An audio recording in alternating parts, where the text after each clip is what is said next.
everybody, and welcome back to the Chilluminati podcast, episode 306. As always, I'm one of your hosts, Mike Martin, joined today by the ever weird and mysterious Alex Fasciane, and the equally as confused as I am, Jesse Cox, with the man sat in the middle and the special guest of it all, Crendor. Welcome back. Hey, thanks. Glad to be here. Welcome to the show. Welcome our guest, Crendor. You know, normally I concoct some sort of long-winded intro for the guests, but what is this? Your sixth time on the show now? You stop counting. Seven, if you count the live show. What do we think? Speaking of live shows. Yeah, speaking of the live show, there's literally another live show with Crendor with tickets on sale literally right now, if there are even any left. Are there? Does anybody know? Think so. There's still some? There are a few, but it is selling very well, so... Reports from the front line say just all through this great energy that you're getting right now from this show. Imagine that, but larger than life, or exactly. Dude, it's a 2-for-1. Life. Yeah. You get the Cox and Crendor and Chilluminati all packaged. You get the double feature. That way, when you're done listening to Cox and Crendor after an hour, you're like, man, I'm done listening to that. I wish I had something else for the other Let's hour. Get to something. Yeah, let's get to the good stuff. Yeah. All right. Okay. So what is this?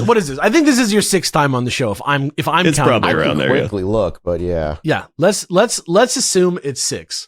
Whatever number we decide it is. In honor of you reaching that many, by the official Chilluminati agency guidelines, this now graduates you from a guest to a recurring character in our lore. So that's a new thing. So in honor of that, traditionally, to introduce you, we would simply... I'm ignited. Yeah, I will confirm this is his sixth official appearance. Yeah, that's what I thought. Using the Chilluminatipod.fm actual archive search, and it worked. Wow. That's right.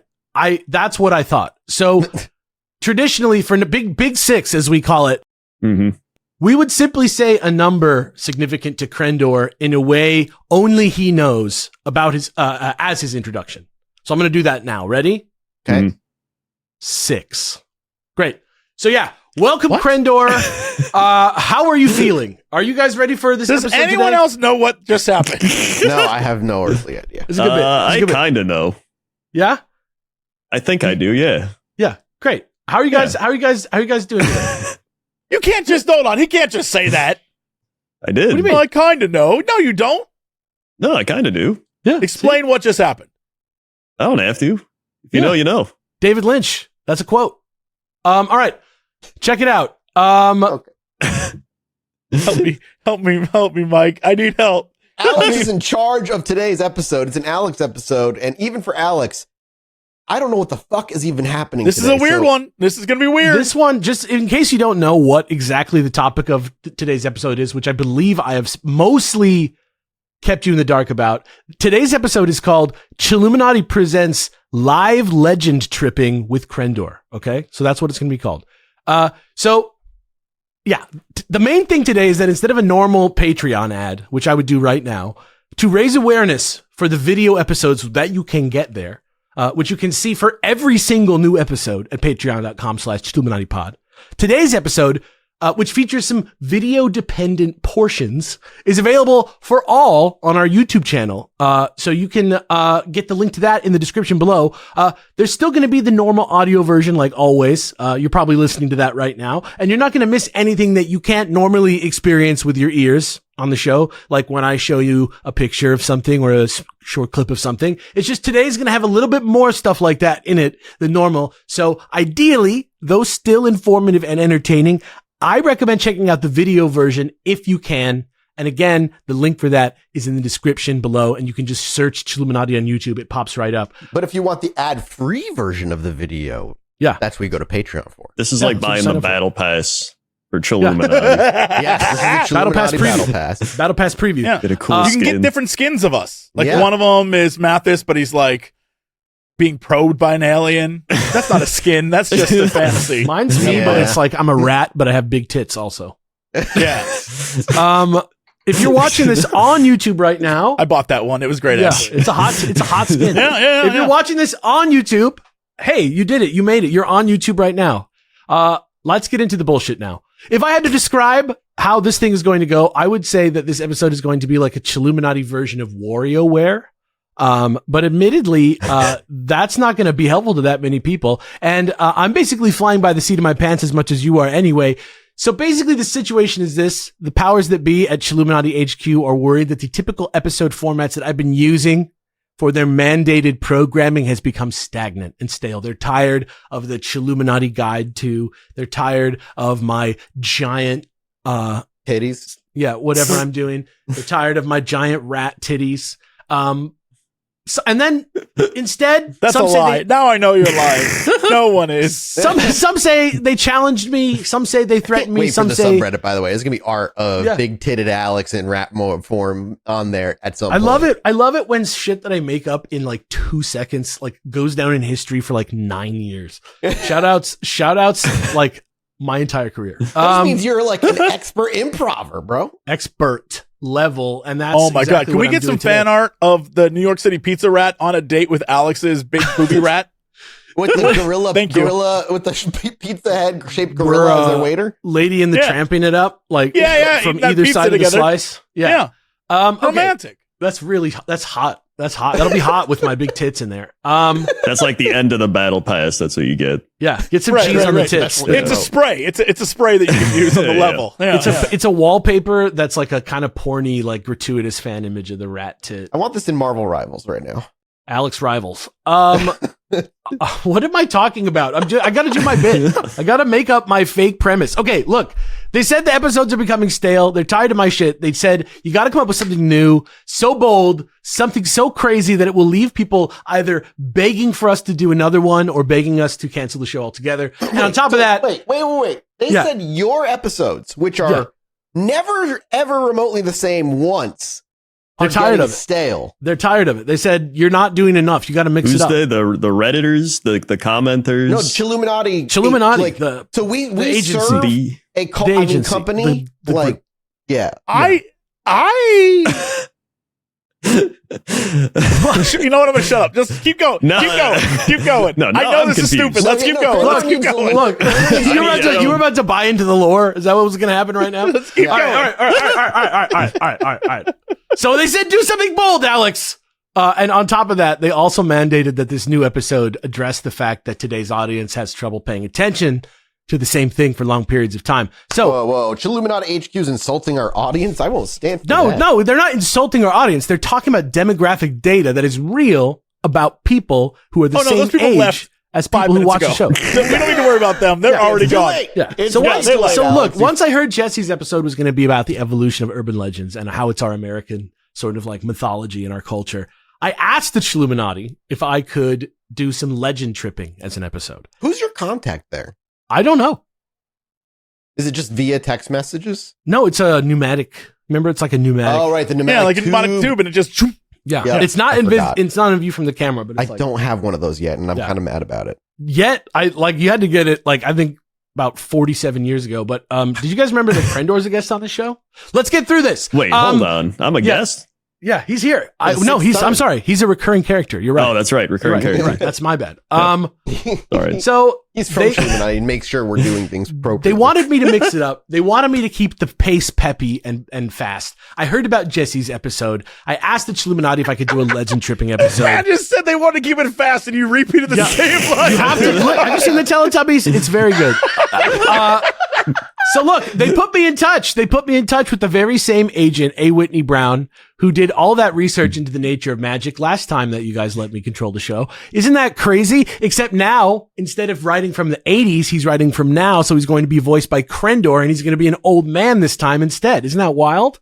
That's wild.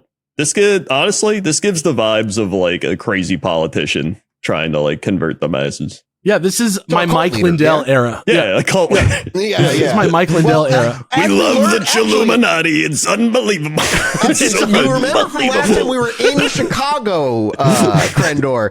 Right. Alex was the one that said he was going to set up a compound in the woods where it would never say that. I didn't read the subtext. I was right. Forgot, bro. I was 100% right. Okay. I want to remind you all that was a long time ago, and I was right that it should be 2013 right now.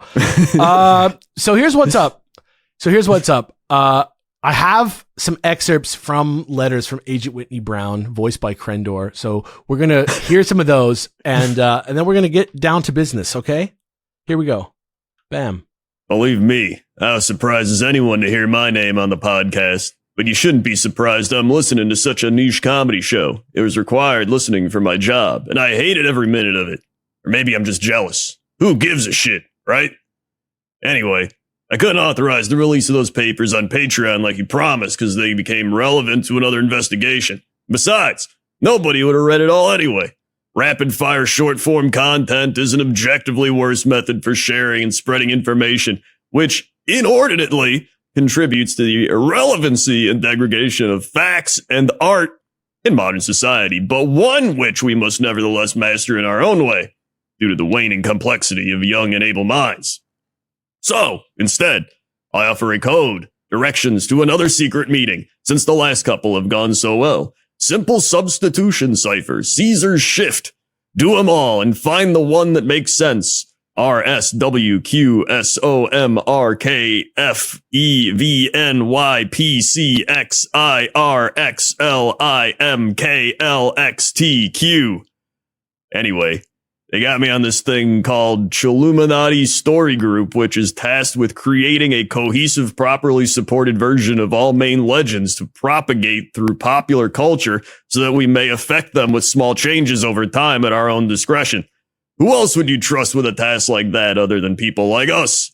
Anyway, if you want to get on the groove, I've included some quotes for these two goofballs to read. Make sure they do it good. They're from Michael Kinsella's classic text on topic, Legend Tripping Online, link in the show notes. Can I say that every one of those paragraphs started with anyway? That's so weird. That's so weird. Here's a quote for Jesse from Michael Kinsella. By examining both the experimental and traditional aspects of legends as performances, this book acknowledges that supernatural legends demonstrate efforts to codify and manage anomalous perceptions and states of mind, making them, at least in part, theoretically and experimentally accessible. Supernatural legends are complex narratives that encourage ostensive reenactment in their content and inspire investigations of their veracity. Ostensive reenactments, specifically motivated by the desire to test the legend's truth, are known to folklorists as legend trips, ritual performances in which participants seek to presence. I've never heard that phrase before. Like the very experience is chronicled in the legend. Attribute a presence to it. You know what I mean? Sure. All right. I just never. Yeah. Look, I'm not the writer. I don't know. He's in a different world, man. He's no. This guy's real. Up on the totem. I get this guy's real. This basically just means that like part of legends and urban legends, like what you were talking about last time, the Hook legend and stuff like that, is actually then going to that lover's lane and feeling scared because you're there. And now you've created a real version of that legend that you heard about, right? Yeah. A great example is the, I think everyone kind of knows the car where if you put flour on the bumper and you stand on the railroad track, or you put your car on the railroad track, it gets pushed across, and then you look back and there's the hands, fingerprints on it. Yeah, because that's where like kids died in a crash or something. Yeah, that famous one. Save you. Yeah, exactly. So people would go do that. They'd go and they'd put the flour on the bumper. Yeah. So that's basically what legend tripping is. And then here's another quote from Mathis. Same guy. Same voice. Yeah, that's it. Legends do not exist within a vacuum, nor are they told exclusively in face-to-case interactions. Many people today regularly tell legends by using various combinations of image, audio, video, and text in online environments. Legend telling online operates slightly differently than when performed in face-to-face situations, since computer-mediated communication permits tellers to instantly present various kinds of evidence and to hypertextually connect their accounts to other legends to form vast legend complexes. And that's what Alex's little complex in the woods is going to be called, the Legend Complex. That's a great name for it. That's exactly what it would be, a legend. And when people become immersed in these legend complexes, they may participate in an online form of legend tripping. Yep. Okay. So that's what we're going to be doing live on the show today, and I've arranged a bunch of legend trips for us to go on that are all quick little fun jaunts like WarioWare. Isn't that delightful? Isn't that nice? Delightful. It's delightful. Yeah. Tickled to my very testicles. Great.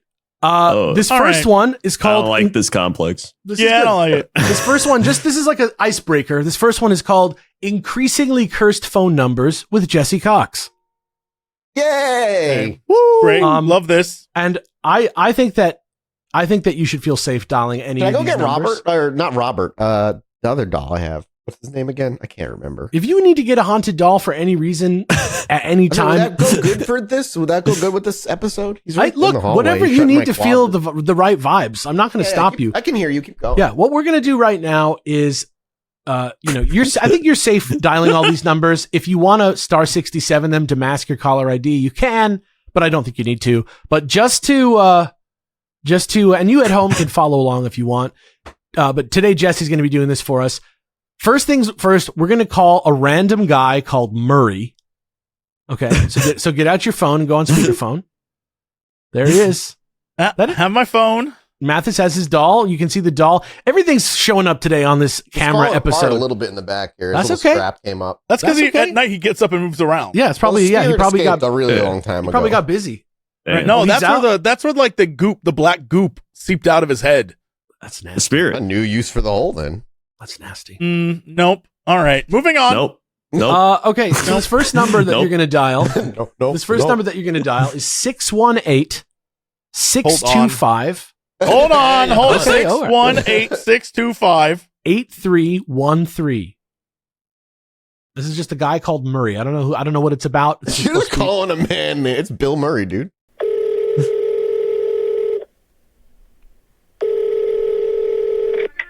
Hi, you have reached the residence of Murray Bauman. Mom, if this is you, please hang up and call me between the hours of 5 and 6 p.m. as previously discussed, okay?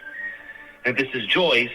Joyce, thank you for calling. I've been trying to reach you. I have an update. You guys it's did it, about, yeah. well, it's probably best if we speak in person. It's not good or bad, but it's something. Sounds familiar. If this is anyone but my mother or Joyce, well, you think you're real clever getting my number, don't you? Well, here's some breaking news for you. You're not clever. You're not special. You are simply one of the many, many nimwits to call here, and the closest you will ever get to me is this pre-recorded message. So, at the beep, do me a favor. Hang up and never call here again. You are a parasite. Thank you, and good day. Sorry, this mailbox is full. Oh, I was going to leave a message. I was going to be like, hey, Parasite here from Chilluminati Podcast. Just calling in. So if you don't remember All who right. that is, that's Murray from Stranger Things Season 3. That's just a leftover dead phone number from a promotional campaign. But isn't it crazy how that stuff just kind of like exists forever and is out there? Joyce. Yeah. Oh, okay. It checks out now. I think that's Brett Gelman, I think, who does that character Murray in that show. But that is definitely, I believe that's his voice. This time, so that's one down, one. Yeah. Next if you want one. to pay for sponsorship, let me know. Final season coming out soon. I know exactly. Yeah, get ready. Next one, you're gonna call yourself, and this time you're gonna talk to yourself at 909. Hold on. Yeah. That's not my phone number. All right, 909 390 390 0003, and then just give it a little chat a bit. Hello? Hello? What you doing, girl? What you doing, girl? Oh, nothing. Oh, nothing. Just hanging out with you. Just hanging out with you. Oh, Oh, I love your voice. I love It's your voice. It's so masculine. so masculine. That's right. That's right. I'm coming to get you. Coming to get you. Tell me, Sydney, Sydney, do you like scary you like movies? scary movies? All right, so this is actually just a diagnostic tool for checking your phone delay in real time. But most people call it an echo line, which is just like a sick name for anything. That's pretty sick. Yeah, but I think that one's cool in a way because that really is you on the other line. And if you think about it, you really are traveling through time and space to. Now, has someone recorded my, am I going to be an AI in like 6 months? 100%. Oh, if that's something you're worried about, we're all fucked already. It's too late. Riverside has its own AI that it just feeds off of us from. So, yeah. Oh, and people don't know this. Maybe they do, but at the end of every one of these, when we record, it gives us an image of what it would look like if you were watching us on a computer. It's terrifying. I don't like it. It's great. Yeah, it's wild. It's always like some awful pose too of me like about to throw up or some shit. I look confused in every single one, and Mathis is always a blur, like half a blur. Great. So next time, to end this segment, the final cursed phone number, Jesse is going to call a scary clown. Now this seems cursed. The other two were fine. He's going to call the scary clown at 407-734-0254. Welcome to Verizon Wireless. Nope. Wait, okay, let's try that. Let's try that one more time. That was the scariest clown of all. Let's try that again. Let's try that one more time. 407 734 0254. No, you've reached Sprinkles the Clown. I'm not here to take your call. Leave me a message, I'll call you back. Hello, Sprinkles. It's me. It's Wrinkles, not Sprinkles. Oh, shit. Sprinkles, I'm sorry. It's me. Taboo the Clown. I got your number from my friend, Alex F. I'm sorry, that's too simple. A. Fasciani. And he wants you to know that he loves you in a sexual natured way. Anyway, I just wanted to let you know everyone at Chilluminati Podcast is a big fan of you, Wrinkles. Bye. Oh, so that's actually Wrinkles the Clown. I thought he said Sprinkles. That's actually Wrinkles the Clown out of Naples, Florida. Who is, if you haven't seen him before, is kind of like unironically just a very scary clown. And calling his number is like part of his brand to the point that people like us online call him all the time and make kind of like a legend tripping game out of it. And there's a movie about Wrinkles now, but just in case you haven't seen it, in the show notes, I'm going to put the original clip that went viral. You gonna call me back? Is this a real thing? I don't think so. Okay. I don't think so. Good. I don't want to get a call at like 2 a.m. It's like, It's Wrinkles. I'm like, Hey, Sprinkles, huh? What's your episode, Jesse? I'm outside your home right now. So, knock, knock, knock. So the point of Wrinkles is that people use him to scare the shit out of their kids. Yeah, I've seen this. So the kid didn't even wake up in this clip, but the point was to have the clip so that later they could show her that this happened and that they would threaten her with this clown coming to get her if she didn't do like stuff, that she was supposed to do, which I think is kind of crazy. My parents would have ruined me for life. But I dropped the clip to the point of no return. Yeah. You can kind of describe it to the audience real quick, but I'll also put it in the show notes. It's basically just like CCTV black and white footage of a kid sleeping in bed. And then underneath the bed is like a little drawer where you would store clothes, and it slides out. And in that drawer is like this dude who's wearing I guess you would call it a clown mask. It's like an old man mask with clown makeup, I guess. And he just kind of like almost tries to wake the kid up. But the kid doesn't wake up, and then he just kind of gets up and leaves. It's actually, I like a horror level. I kind of love it. It's so scary. Yeah, this guy looks so scary. That's pretty. I'll put some links so you guys can check him out in the show notes. But good Lord, that's Wrinkles. And that was Increasingly Cursed Phone Calls. Up next, it's the Brazilian poison test with Crendor. So at this point, we will Crendor. We live.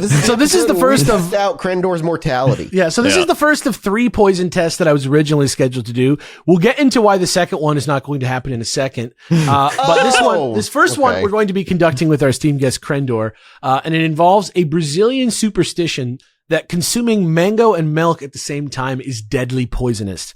So of course we've had Crendor prepare exactly that, which he will now tempt fate for with you live as he eats this deadly combination for us on camera this second. Mango and milk? Yeah, and we're gonna jump cut. We're just gonna jump cut to it being ready right now. All right, look at that. We're here. We're back. We're back live. And yes. Crendor is about to risk death by eating a little bit of mango with some milk right now. Everybody. Before he does, if this is where he dies, any final words, Crendor? Anything you boys want to say to him before it's time for him to go? I'm so sure that you're going to be fine that I'm not going to say goodbye to you. That's incredibly confident. I would say listen to all my content. YouTube Crendor, Twitch Crendor, remember me through history. That's beautiful. I just want to say that of all the people that are likely to die, Crendor with all of his gut issues, this definitely could kill him. He's going down. This could do it.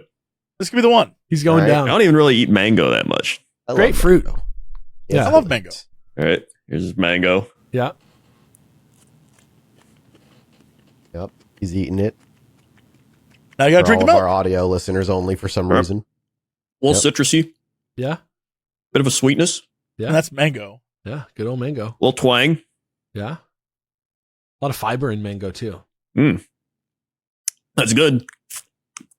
Big glass of milk. Mango and milk. That's a honking glass. Mm-hmm. Makes you want to try a mango lassie right now. I wish I had one. Wait a minute. Yeah. Seems Pretty like good. they wouldn't make that drink if it was poisonous. If it killed you, yeah.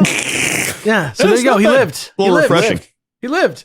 So that's great. That's so good because now we can continue the show. So according to Street Can we Smart, get like a little can we just get like some confetti on screen, dude? He lived. He's alive. StreetSmartBrazil.com says that though this belief isn't like commonly and widely held as much in modern times with like facts and the internet at our fingertips, one explanation for why it exists in the first place in Brazil that I see repeated a lot has to do with greedy slave owners back in the day trying to dissuade their slaves who subsisted largely on mangoes as like a staple food almost, not to drink or steal the valuable milk that they were producing on the farm, and inventing a horrible lie that would like stop them from doing it because they eat so much mango. Some of the posts that I read even mention actual instances of slaves being poisoned on purpose to like scare the other slaves, which is like crazy. Oh, Lord. Yeah. But just so everybody knows, mangoes and milk are just fine to combine. And in fact, to do so and spread the word is actually a nice big fuck you to the concept of disinformation in general. So all the love to Brazil, but eat as much mango and milk as you want. It's delicious. You get a lot of fiber from mango. That was the Brazilian poison test. Dude, isn't it crazy how even like a couple 100 years ago, people were just like believing the most insane shit? Like not even that long. Yeah, a couple 100 years ago. Today, people talk today. Crazy shit. Who would believe that today? Come on. Up next is a little game miracles of ivermectin for everything. Ivermectin. Yeah, of course I drank my raw milk to go with my anti-vaccines. Please do. That's my tastiest treat. I take the vaccine and I put 1 drop of it into a liter of water, and then I drink the water, and that is. This is actually the complete opposite of raw milk. This is ultra pasteurized, my protein milk. Isn't that Fairlife, dude? Shout out to Fairlife. I That's drink that good milk. buddy. I only drink oat milk. I don't even drink like regular milk anymore. Oat milk's Oat pretty milk good. Boy. He was like, does it matter what almond kind of milk? He was like, does it matter what kind of milk? And I was like, as long as it's cow's milk. And he was like, excellent. Yeah, I asked him. I was like, "Are we talking like 2% almond? Like we going home? Like what can I do?" That's a man who knows his milks. The real thing that we should talk about one day is the poisoning of like a lot of people. I was not aware of this. Are terribly allergic to milk, like cow's milk. I'm pretty lactose intolerant, but they don't know it. Like they aren't lactose, they just don't know it, and their face puffs up. Oh yeah, and they assume like, and you'll see when they stop drinking milk, their face slims down. I did not know this. Yeah, probably me. Who knew? Hashtag probably me. Up next is Infinite Fun with Alex Faciani and Sonic the Hedgehog. Guys, why did you get this? Why did I get this? Why did I get this? Because I have the fucking setup with the fucking video game emulator ready to go on the computer. That's why I got this. Does Chilluminati have a department of complaints I can file to? Strangely, no, they don't. So this is no HR department, huh? No, none. Back in 1993, that's money you don't need to spend. Yeah, back in 1993, there was a classic video game, Sonic CD, that is beloved by those with excellent taste. Is released for the Sega CD, and contains within it an entity who can only be summoned by a specific ritual. And in fact, to do so and to spread the word is actually a nice big fuck you to the concept of disinformation. Just kidding. And whose essence has spread out onto the internet and grown a life of its own. So It is said that on a moonlit night, or whenever really, as long as the time is just right, activate the sound test and use it. Lower it a little bit. There you go. Lower it? The guitar is getting a little overpowering. Yeah. Lower it, you say? Lower it, you say? Oh my God. Do any of you say? Crendor, when you went to the Sonic concert, did they play this song? I don't believe so. And if they did, it was very modernized. It's the first. Listen, when I went to the Sonic concert, the first half was great. It was like an orchestra. They were like, doo-doo-doo-doo-doo-doo, and I was like, this is nice. And then the second half, they brought out the modern rock Sonic, and I swear that's what gave me COVID from the Sonic concert. That's what most people like, I feel like. Anyway. They do. That's why they're all going crazy, but I wasn't. That's not what I wanted. I get it. Yeah. So there you go. Basically what you do is you activate the sound test cheat. You use it to input a series of mysterious codes. The screen will fade to black, and something almost like unbelievably scary, like a character from a creepypasta, will appear. Luckily for us, like I said, I happen to have the game right here, running as accurately as possible on Mr. FPGA. Time out. What? Is that the Death Star in the background? No, that's the Death Egg. Hello? Are you guys not familiar with how much they ripped off Star Wars across all I've Japanese never played video Sonic games? CD. Dude, this is Dr. Robotnik's final solution. It's no joke. Damn, okay. Yeah. Okay, so I have a Mr. FPGA here. I'm going to demonstrate this for you now. If you get scared of Reddit horror stories a lot, you may want to look away, though in the end, I'll let Crendor be the judge. Here we go. Here's some directions for Jesse to read that I'll drop in the chat so you guys can make sure I'm not fucking it up as I do it. Okay. Here we go. So what does it say? To view the message, first go into the game's sound test by pressing down, down, down, left, right, A at the press start screen. Okay, all right. Then set. Hold on. I assume we'll wait. All right, we're going to go back to the start screen. Down, down, down, left, right, A. Down, down, down, left, right, A. That worked. We're on the sound test screen. Then set FM to 46. Okay. 1 second. Sure. Okay. Then PCM to 12. Okay. Then DA to 25. Okay. Here we go. Whoa. Spooky, scary, sad. What does that say? So, according to Common Scuttlebutt, and this is pretty horrific music. According to Common Scuttlebutt, the message Sonic is freaky. He's like Sonark the Hedgehog or something. The scalp of Sonic. So the message translates to "Fun is infinite with Sega Enterprises," and is signed "Image by Majin." It was intended as a lighthearted message from the game's developer Masato Nishimura, who had also hidden his name in Shenmue and a bunch of other games. But for some unknown reason, the music in the US version of the game was changed from the original version that appears in Japan and Europe to whatever the fuck this is. But here, if you guys want to see, here is a link to the original. And I'll take this down now so you guys don't have to listen to this anymore. Yeah, here's a clip of the original. I don't know why, and the original be in the show notes for you guys too. Yo, the original rocks! Yeah, I don't know what's going on, but it changes the entire tone of it, right? And it makes that, Sonark the Hedgehog or whatever the fuck you're talking about, right? It's almost as good as the DK rap. I love this. This rules. But it goes on. Great. This character is so scary to people from their childhoods that it went on to be like its own like Slenderman-like entity in the Sonic fandom, where it now stars in all sorts of weird like fan-made horror games that you can get on itch.io and stuff like that, like Sonic.exe type shit. Isn't that crazy? Yeah, it's not. Yeah. It is entirely the music that makes it weird. The minute I think the picture is scary too. Suddenly it's so much fun. Yeah, also apparently Majin, like there's another way to pronounce that means like demon or devil or something like that too. Like Majin Buu, I think, right? I'm not sure about that. But like it's something like that where like people are like, it's a devil thing. It's like signed the devil. Fun is infinite with Sega. Love the devil. That's kind of the vibe. With that creepy horror music in the background, yeah, that makes it a lot weirder. But now it's time for Crendor to read another bit of a letter from Agent A. Whitney Brown. Here we go. And anyway, the point is, various legends are being rated according to whether or not they're safely retrippable, if you know what I mean, which, if they are, earns them a designation of LT Clear, meaning that even greenhorn initiates, or even those ridiculous red horns, can attempt them without agency supervision. You know, if you're a dumbass who loves to take risks for no pay, stupid, artless cretins, vloggers, I digress.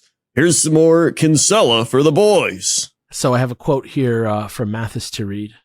Okay. Can we consider personal experience narratives as legends? Are the contents of modern legends really so similar to ancient ones? Developing any classificatory system remains challenging because the qualities distinguishing a legend from a personal experience narrative or a folktale are contextual. The complexity of legends and legend-telling events only adds to this difficulty, since they can appear as both memorates, first-hand accounts, or fabulates, stories told in the third person, and they can address a wide variety of topics and elicit a broad range of audience responses. The modes of legend transmission also vary greatly. They are recounted in face-to-face situations on radio, on television, print media, and on the internet. Due to such incredible variation, scholars have proposed a range of classifications such as belief legends, popular legends, historic legends, urban legends, and rumor legends that are often inconsistent and in some cases incompatible. Yeah. So it's kind of hard to categorize them, but I think if you really think about what's being said there, and I know it's a lot of words, but maybe you can go back and use your skip function on your phone to re-listen to it a few times. But I think that there's something to, I think you guys can think of a different one of those types of legends each, like a belief legend. You can think of one, a popular legend. You can think of one, like Avril Lavigne being a clone, historic legend, the Red Man, Napoleon, urban legend, the Hook, rumor legend. We'll talk about one in just a second that we're not going to experience today. Just like all kinds of stuff like that. Like, you can, it's easy. Oh my God. I know exactly what you wanted Mathis to do. Yep. It's all clicking now. Yep. Here's another one for Jesse to read though first before we get into that. Current legend scholars generally do agree that the most significant feature marking a legend as legend is that it is both a form of and channel for social behavior. Legends are communicative acts that serve specific purposes for the groups in which the legends circulate. Furthermore, they express relationships people have with allied stories, beliefs, perceptions, customs, and ideas concerning common anxieties and longings. Sorry, I didn't find his voice. As such, the legend's primary characteristics are always, that's not his voice, context dependent and align more closely with those of a performance rather than a kind of text or literature, and warrant studies evaluating them accordingly. Beautiful. All right. So, what do you guys think about that? What do you guys think about taking this type of stuff seriously? I think it's fun to goof. I think like light as a feather, stiff as a board, like that kind of vibe. It's fun and it's like a little weird, but if you took 5 seconds to think about it, you'd be like, oh, okay. Do you see places where like people are doing stuff like that that's like less talked about? Like, I feel like we do it all the time. Like, I feel like even like tasting spicy chips is like a fucking on YouTube is like kind of like your legend tripping. Or like one chip challenge. Yeah. Yeah. I think like just kind of, Sure. But the next one. Do you think, I'm trying to think of what the belief one is, and I know I'll probably get some flack from corners of the internet, but do you think one of the belief legends is like touch healing? Yeah, I think so. I think like in a church when they're like, the demons are out of you. Like what is speaking in tongues is like a perfect example because it's like there's no real consensus on what it is. It's kind of like depending on where you are regionally. Sure, like something like yeah. I feel like but like you think about that, that's probably more along the lines of like a group delusion, which can quite often happen. Like you don't want to without judging whether it's real or not. Not in a judging way, like in a scientific way. It's just more like I think like when you're in there, it happens for XYZ reason. what's that thing where people heal? Is it like Reiki? Were they or something like that? Yeah, like energy energy smacked healing in the head and What stuff. is reflexology? Is that like the foot thing where they try to like heal things through foot pressure? Reflexology is like just like flexing nerves. I wonder where the line is between legend and, because like it isn't us telling the story of, there's this guy and he can heal you with the power of touch. There are people saying they can do that. You know what I mean? Like there's a line. I just don't know where that line is. Like, there's the idea of like, or when it transforms. So when we were doing the last episode, we were talking about Johnny Appleseed, and I was like, there's no dude went around just threw seeds, and then people were like, there was a guy named Johnny Appleseed, right? But he didn't do the things the legend said. He wasn't like a dude in one overall with a pot on his head who walks around with no shoes on, wonder, throwing apples all over the place. I wonder where that line is, because obviously Doctor Strange shooting people out of their body is not real, but there are definitely people who will say, I can leave my, you know what I mean? Like there's a line between where the legend and the spiritual is. I'm curious about that, but I just don't know. It being fake and it being real is what makes it a legend or a fact. Then that's it. I guess, yeah. And or who you are. You know, like if you believe it's real and it's not a legend, then that's different. But, you know, that's the best we can do. As far as speaking of belief legends, or actually like probably rumor legends, I guess, or urban legends. This was going to be this part of this episode where we did the American poison test with Mike Martin, which was going to be about a piece of urban lore that I think just kind of started because with no context, it's just kind of an unsettling experience to eat this food anyway, and that's eating Pop Rocks, right? Yeah. Which, like, if you're like with no context, if you don't know what's about to happen, it's kind of scary because it lasts for a really long time. But more specifically, what we were going to do today was we were going to have Mathis have Pop Rocks while drinking Coke, which is known to produce so much gas between the two things, which both are gas-producing foods, that you'll get so inflated with gas that you'll blow up. Yeah. And then let me ask you a question. You didn't want to blow up today. Because that was like the old, when I was young, and I'm sure when like Gen X as well, that was the legend. Yeah. You know, like that was Pop Rocks plus soda, and we all did that as kids, and we were all fine. Yep. Yeah. But I do wonder, Mentos plus Diet Coke. Another one. Yeah. Could you, because we've seen it, you put the Mentos in could you have a Mentos in your mouth, swallow, and then immediately drink the Diet Coke? What would happen? That's the question I have. You probably wouldn't die, but it would probably be a would it lot like shoot out of your mouth? It would, I don't know. I don't know that done that. You've done it? No, I'm saying people have done. You can probably put it in the TikTok right now. There's some guy doing it. I'm going to look it up right now. Eating Mentos. I know the other thing, Coca-Cola same time. It's like right there. Yeah. The other thing that's funny about it is that like part of the story eventually for this one became that little Mikey was the kid who famously likes it in the Life cereal commercials, that he was the one who died from having Pop Rocks and Mikey? Coke. Yeah. I thought that was funny because it's Mathis and he's Mike, and there's little Mikey died from eating Pop Rocks and Coke. That'd be wild. But it was such a popular story, the part that it was little Mikey, that like somebody actually called his mom crying and like apologizing for losing her kid. And she was like, he just came home from school. He's actually alive today. And he was at one point in time, or maybe still is, the director of marketing sales at Madison Square Garden. So Mikey made it.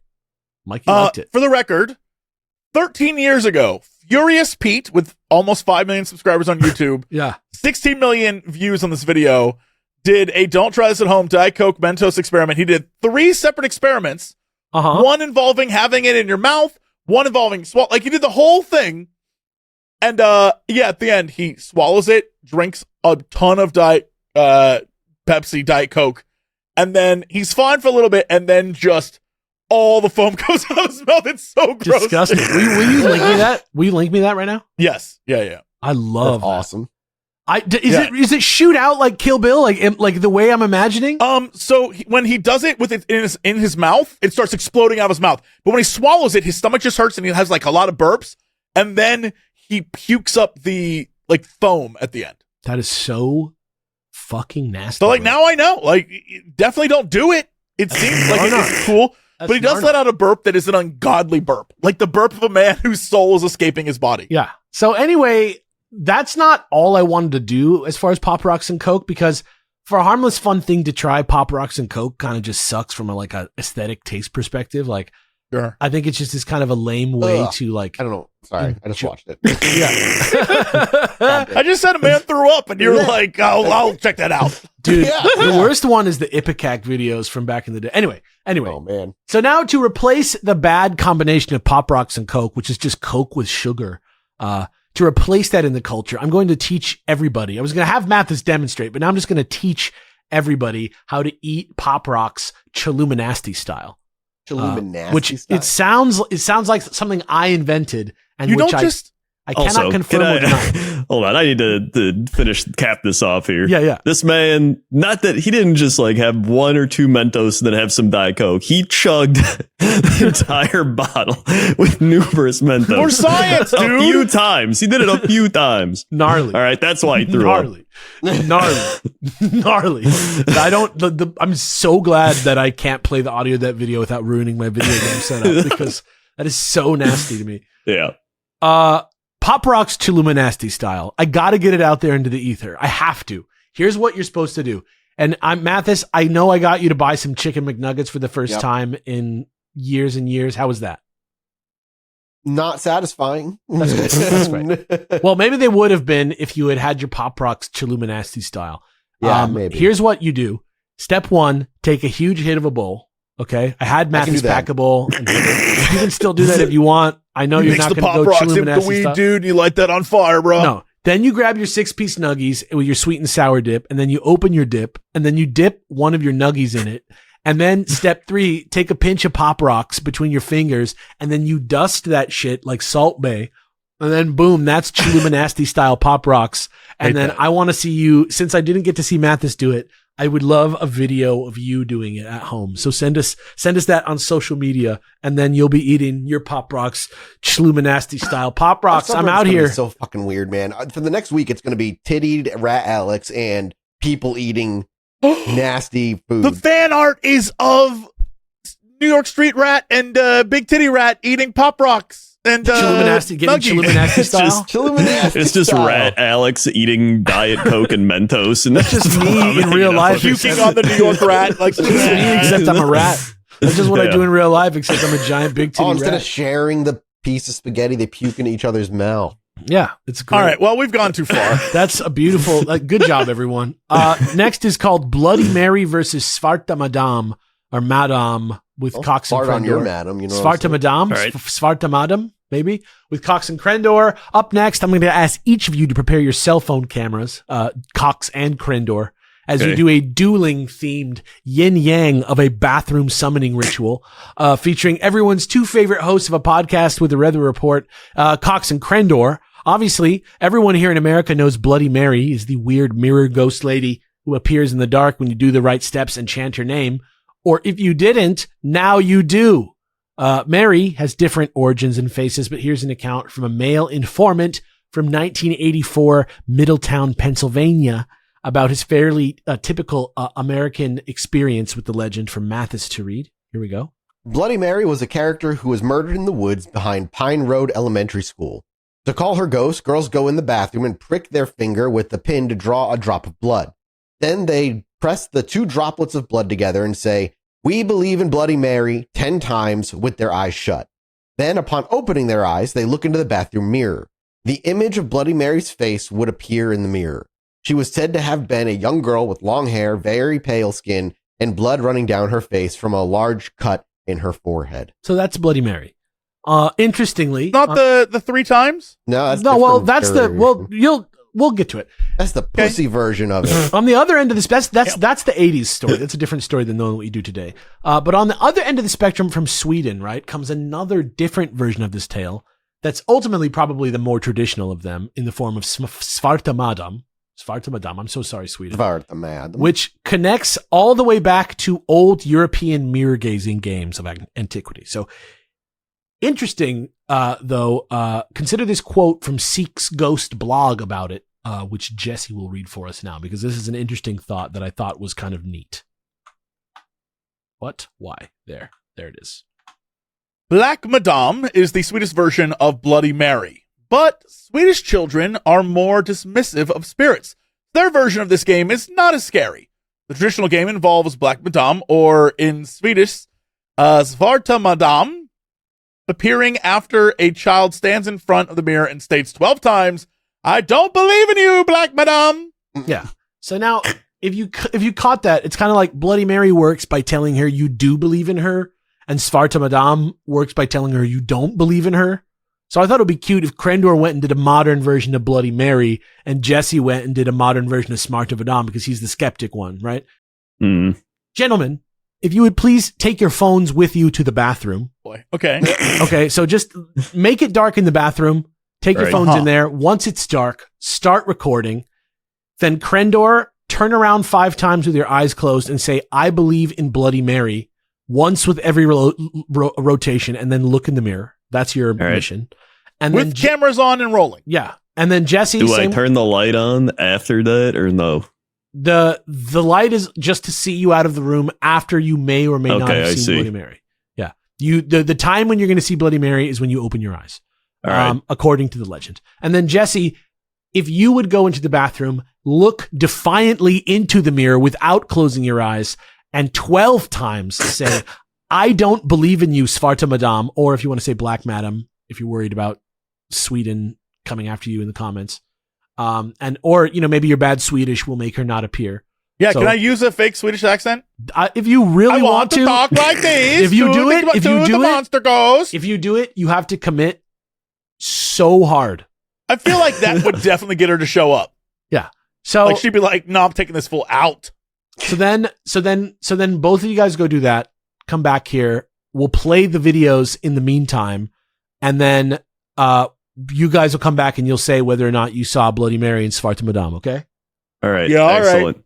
Great. Okay. So I don't say Bloody Mary. I say I believe in Bloody Mary. I believe in Bloody Mary. Okay. Excellent. Every time you turn around. Good luck, gentlemen. If you die from a young girl, I'm sorry. We're back. All right. All right. I mean, I've already been poisoned Brazilian style. You're dead, dude. You're gone. You're wrapped. We're in seance territory. You think they're going to die? I don't think so. I think it's good. I don't think they're going to see anything. But I think it's going to feel a little bit scary. Like if you watch the videos, I think it's going to feel scary. I think they're going to feel like Blair Witchy. I think that's the... Folks, I'm back. That's great. Let's wait for your results. Please withhold your results until Jesse returns from the bathroom. All right. Honestly, it's funny. You're just being like, I know you may have seen Bloody Mary right now, but please hold on. We have to wait. Yeah, we got to find out if you've seen Bloody Mary or not, but just in a minute. Yep. Yeah, it's not that important. I can't imagine it's going to take him that long. Yep, there he is. Yep, there we go. All right, wait a minute now. Don't say anything yet. Crendor, did you see Bloody Mary? If Bloody Mary is my own face, kind of odd in the dark, then yes. That's not bad. That's better than I expected. Jesse, did you see Svarta Madame? I may have messed up the ritual because I lost count because you wanted me to do it 12 times. But as long as you believe you did it 12 times, that's fine. Yeah, that's chaos magic, baby. Yeah, I kept saying, and I did one more for extra just in case. That's good. That's extra powerful. I will say, your face in the camera in the dark, terrifying. It's really weird looking, but no Swedish ghosts came and got me. Okay. In fact, I would go on a limb and say that that's what people get scared of. The face? Yeah, the face. Being like fucked up and face. gassing yourself up with your friends and then seeing your own fucked up face in the mirror? Yeah. Yeah, that might be it. That may be it. But although at one point while I was doing it, the air conditioner went off and it made a really loud noise. So that's probably, we could say that was the ghost showing up if you want. That's so funny. All right. So that is Bloody Mary versus Svarta Madame. And now we're going to play Harvest Moon, Death Comes to Mineral Town with Alex Fasciani. Hey. Up next, we have yet Mineral Town. another piece of unbelievable video game internet horror in the form of the Harvest Moon games, which have been made for basically every console ever made for the last 25 years, or probably even more than that. But most specifically, since it's the game I see in the screenshots online the most about this, which makes it the best for legend tripping because it's the most like what people have seen. We're going to be using the second GBA title, Harvest Moon: More Friends of Mineral Town, which, as you'll see, features a girl who leaves her boring city life behind to buy her own farm. You mean the current American dream? That's right. And actually, what happens is she gets swindled into. Does like a raccoon do it? No, the farm is actually like a dead guy's farm that hasn't been worked on for a long time, and everybody who gets there to claim the farm that's cheap comes and leaves because it sucks. And so, my birthday is July 14th. Summer 14. That's a good birthday. The month of summer. And this is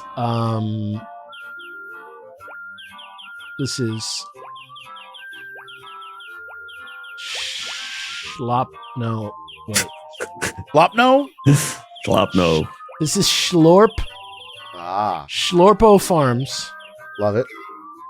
What do you have there? Well, we farm Schlorps. And my dog, of course, is called You're Schlorpy. Smitty, because that's what my dog's called. I would have. I don't think anybody had Harvest Moon and Sonic CD on their bingo cards today Not for this today. episode. No way. So check this out. This is just to set up the plot, and then we'll jump forward.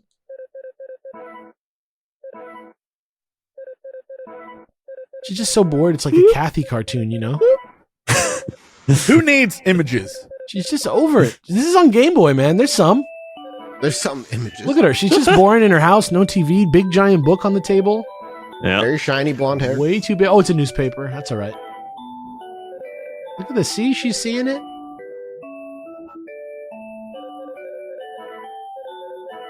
Okay. She's checking out the farm. She's having a fantasy of farm life. Look at that. I just wanted to show you this because I wanted you to see what kind of game this is. Yeah, it's adorable. But yeah. They ripped off Stardew Valley.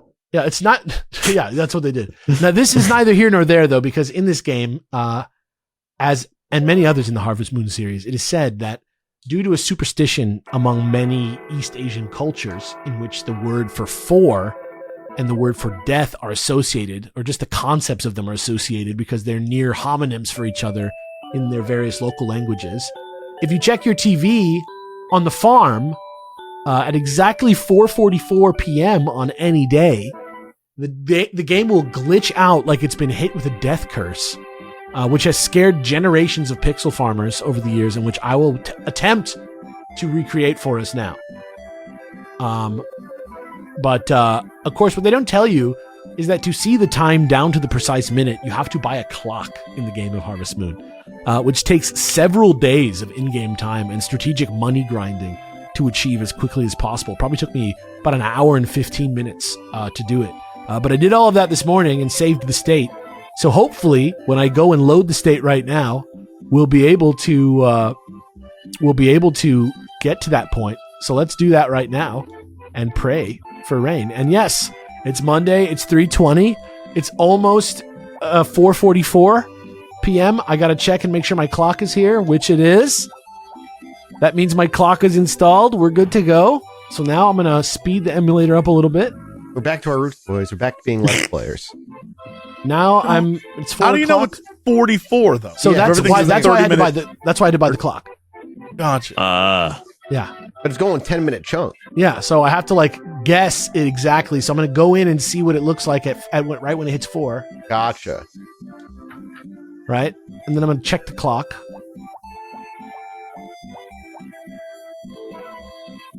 Oh fuck. Oh. So now I'm going to just try and go out and come 2 back in. minutes early. I'm just going to try and go out and come right back in.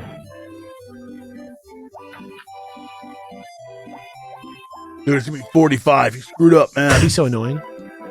Oh, Hey, Oh, now, right now. all right, ready? Yeah. So now I'm supposed to just watch TV at exactly this time, and it should be crazy. Time's already passed. No, time doesn't pass in Harvest Moon when you're indoors. Look. That's my sock Sock hook. hook. Oh, he's That's my right. sock hook. All right, here we go.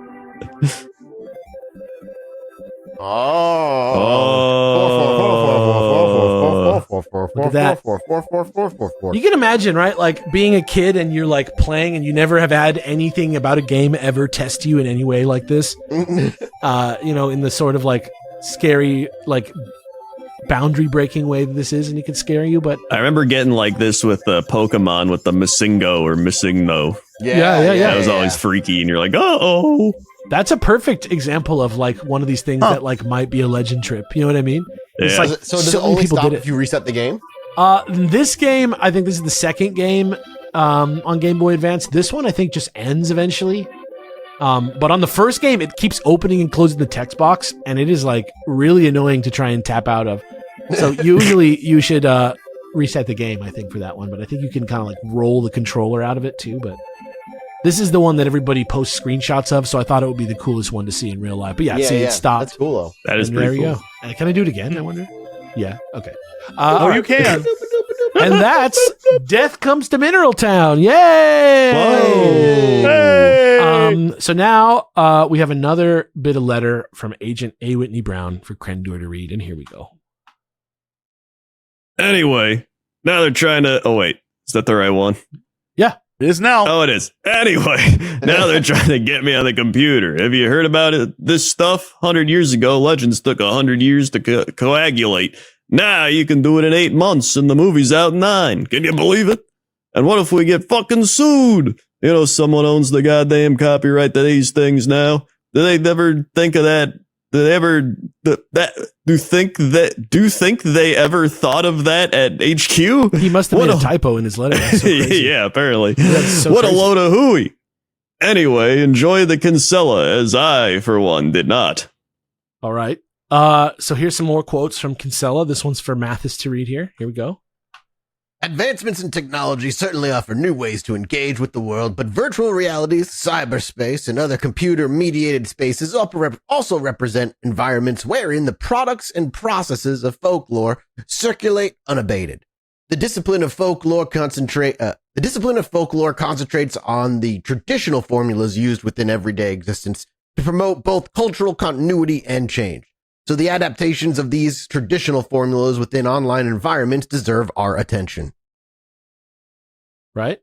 So, like, in the way that, like, technology changes our culture, the form, shape, and ability to understand legends also shifts, right? Which is kind of interesting. And so here's another quote for Jesse to read. And understand, hopefully. I can't promise I'll understand. I'll be honest. Well, at least it's not about fucking quantum physics. That shit just destroys my brain sideways. I love it. I should mention there are some folklorists who have argued that no legitimate human interaction occurs online. Only a few years ago, Larissa Fialkova and Maria Yelenevskaya investigated online legend telling and concluded that virtual communication, being the surrogate of the real, can only give an illusion of friendship, involvement, and belonging. This position is unfounded, for how can anyone determine another's experience of belonging? Either someone senses belonging or doesn't. Due to the immense variety of communicative activities, sweeping generalizations like this are unproductive. Yeah. So like that's the same thing. Like it's like another way of asking the same question. Like basically if interaction online is real, can that I guess like you have to decide whether online is real life if you decide whether or not you can legend trip online or if legends or culture can exist online. I guess you have to decide if online itself is real to make the culture the same as something like from 100 years ago. You have to decide, like when I'm online, that's me online. That's me there on the internet, if you know what I mean. Like I'm extending my presence in the world onto the internet. Kind of interesting. I don't know. This next one is called the Red Book Candlelight All Play. So now we come to the first true all play of today's episode.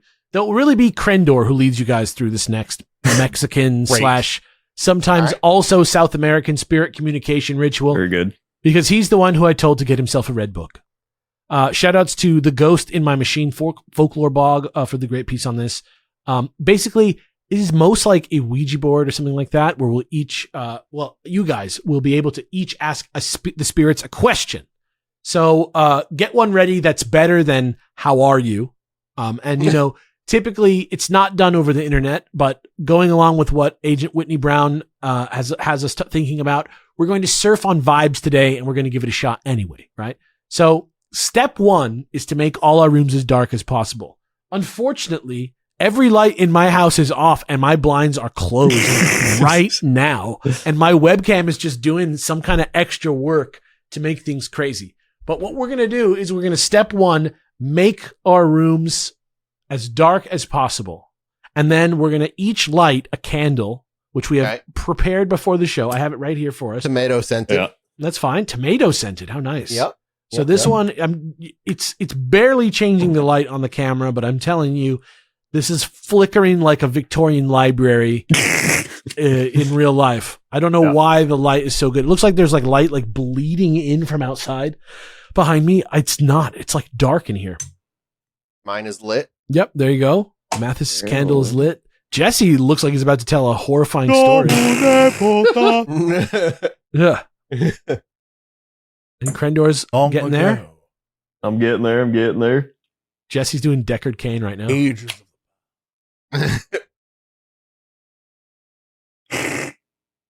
There was one ring to rule them all.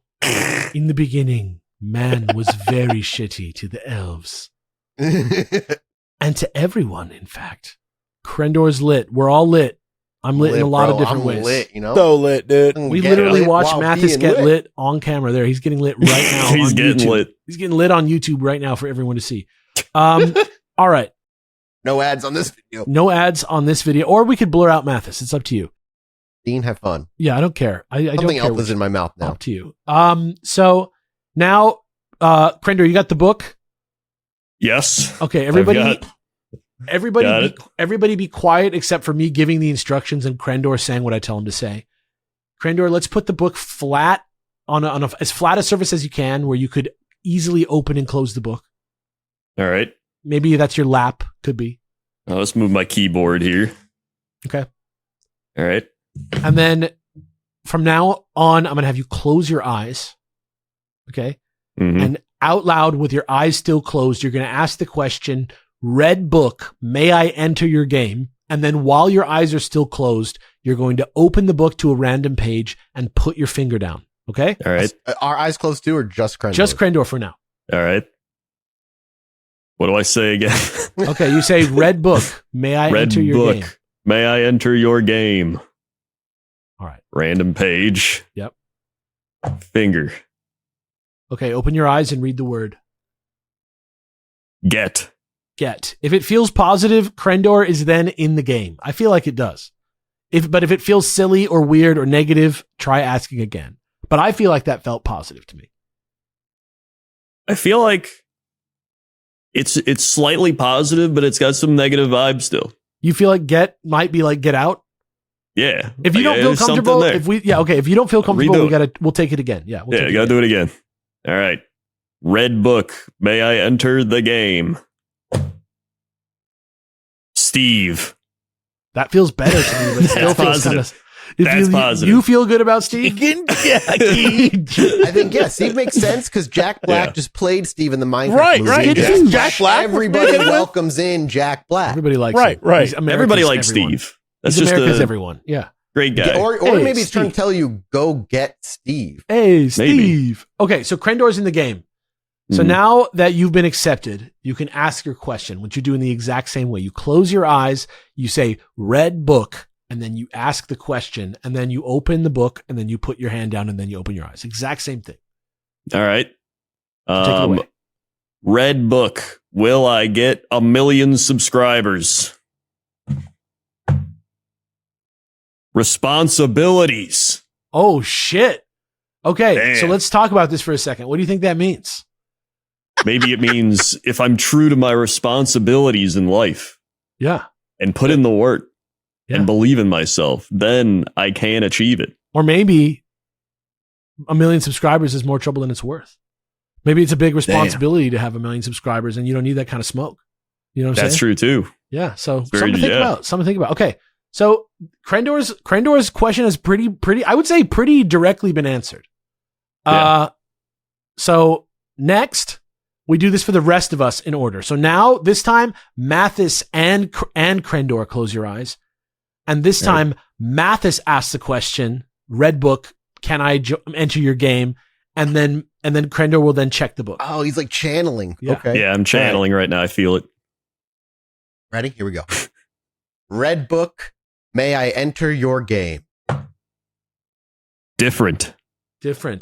How do you feel about All that? right, You are maybe that's like a different. different, That's maybe true. different, like go to a different person. Maybe it means try Jesse. You wanted to come back to you? Yeah, let's see if it comes back. All right, see yeah, if let's that's what guide it. means. Let's take the All right. let's take it. Okay, so Jesse, this time you close your eyes. Red Book, may I enter your game? Red Book, may I enter your game? Crucial. It's crucial. Crucial that I do this. I Yeah, know, no, I see, get that's it. what I'm saying. Yep. Okay, great. Different person. Perfect. Now it's crucial. Great. Okay, so let's go back to Mathis then. Let's try and get everybody in the game. All right. Okay. Red Book, may I enter your game? Important.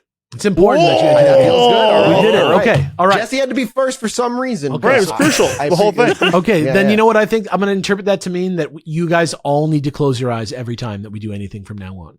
Okay. Yeah. All right. So now, Mathis, ask your question. Remember to address Red Book before asking the questions. Everybody close your eyes, and then Mathis, ask your question. There we go. Red Book, are aliens watching me from the skies? Want. It said You want them to, They said yeah, you yeah. wish. Yeah, Want sure. them to. Yeah, it said Yes, they said I- you wish, bitch. Yeah. I don't think this game is real, boys. You're out. You're out on the game. All right. Eyes closed again. Jesse, remember, Red Book, then ask your question. Red Book, did I summon the Black Madame to this office? Position. What do you think? Position. I have no. Sounds like gibberish to me.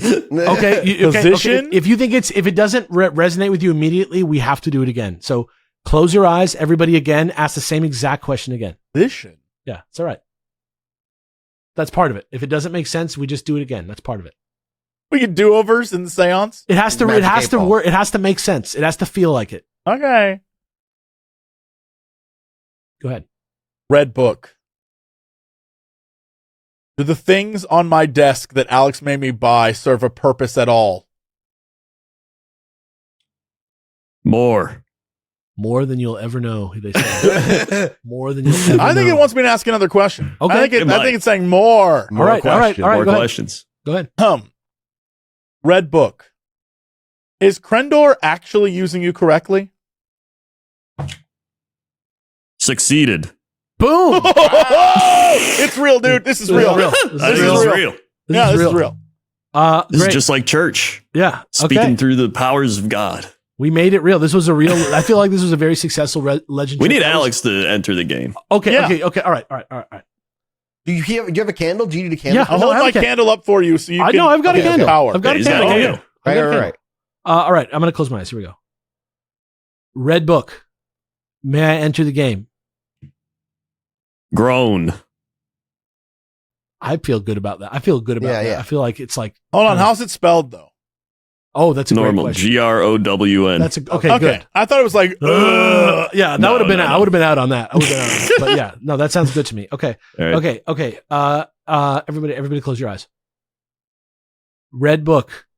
Is it worth it when I work this hard on these episodes and put in all this effort just ultimately to make stupid jokes about the nature of reality?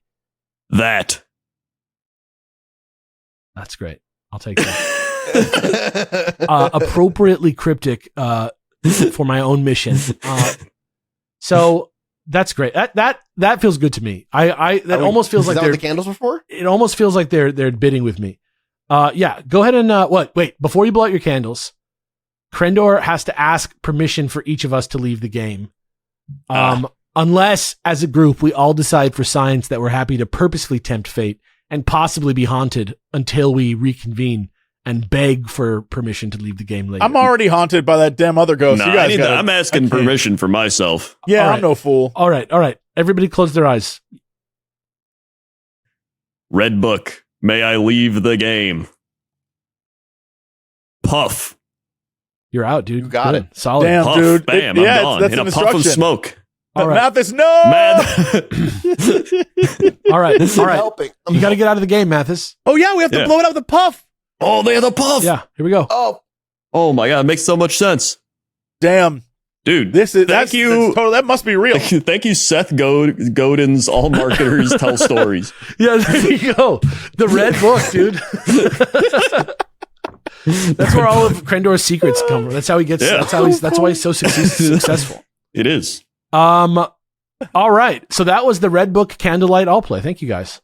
Up next, we have the legend tripping the Shadow Man on LSD with Alex Faciani. Oh shit! Good Yeah. luck. LSD Dream Emulator is a crazy game for the original PlayStation that never officially made it out of Japan, which I think is a shame because it has one of the most interesting backstories of any video game I could think of, which is that the designer and composer of this game was a wild, like true artist type guy called Osamu Sato, who also did a bunch of graphic design and music with his company OSD, which is Outside Directors Company.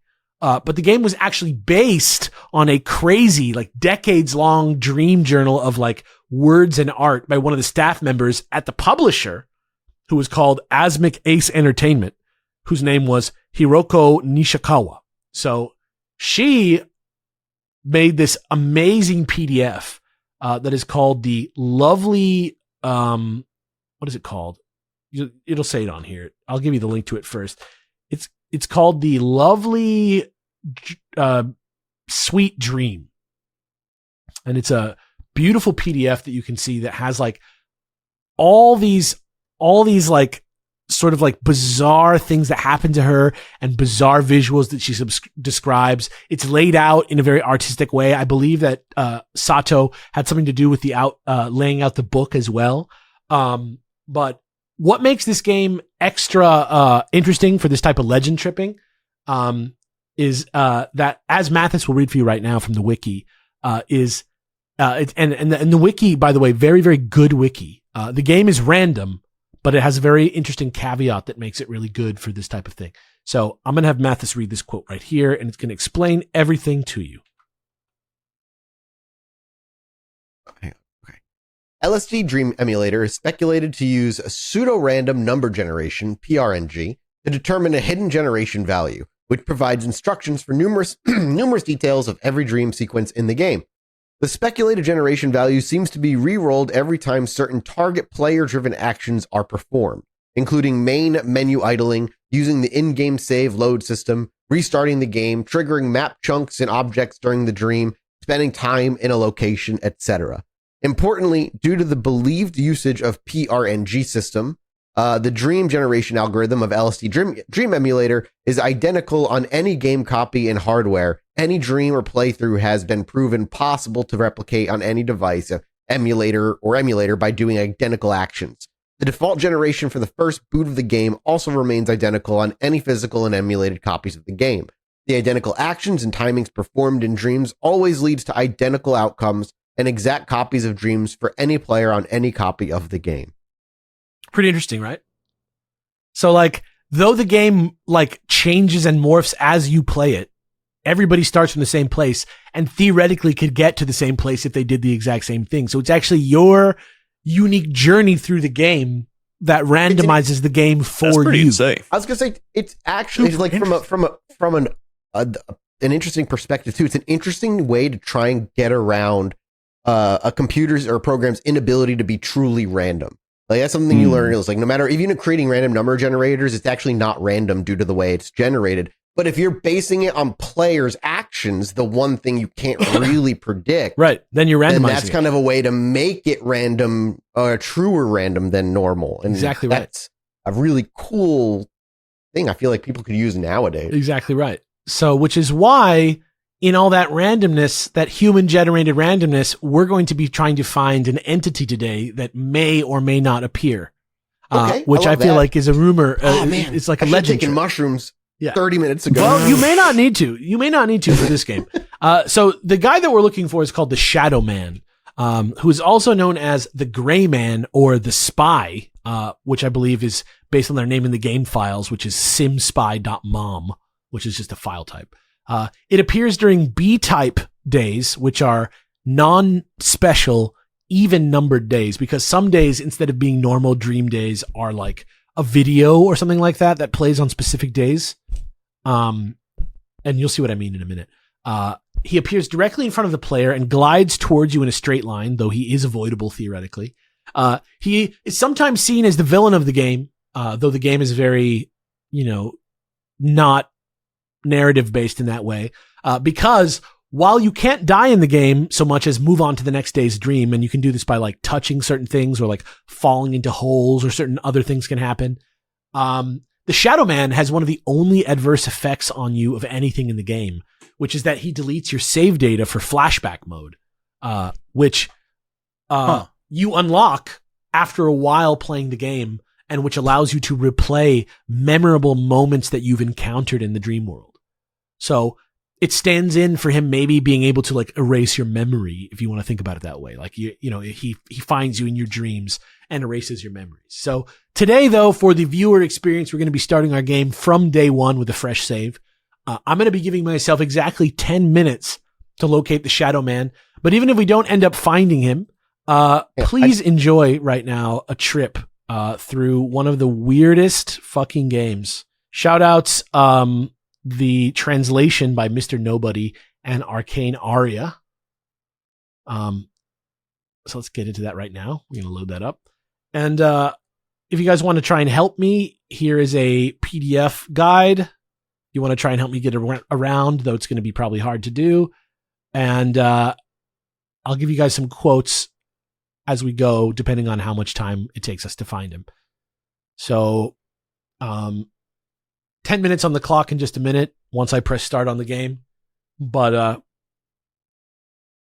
we're gonna just check out the LSD Dream Simulator, because this game right here is one of the most unique games I've ever played, and really does feel like you're legend tripping just by playing it. I feel like most people probably haven't seen it and have only heard about it by reputation.